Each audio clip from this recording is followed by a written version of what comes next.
பாருங்க பானிபூரி சுட சுட வாங்கியாந்துக்கிறோமா. பஜ்ஜி நாங்களே செஞ்சோம். பாருங்க வாழைக்காய் பஜ்ஜி நாங்களே செஞ்சோம். இருக்கு பாருங்க. இது சுட சுட இட்லி. எங்க ஊர்ல செம மழை. உங்க ஊர்ல எப்படி இருக்குன்னு கமெண்ட் பண்ணுங்க. எல்லாம் ரொம்ப குளிருது. உங்களுக்கு எப்படி இருக்குது? உங்க ஊர்ல நிறைய மழை பெய்யுதா சொல்லுங்க. மழை எல்லாம் சேஃபா இருங்க.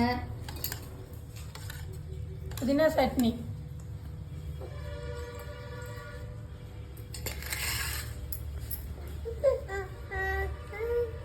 எங்கள் வீடியோ பிடிச்சிக்கிறவங்க லைக் போடுங்க, ஷேர் பண்ணுங்க, சப்ஸ்கிரைப் பண்ணுங்க, கமெண்ட் பண்ணுங்க.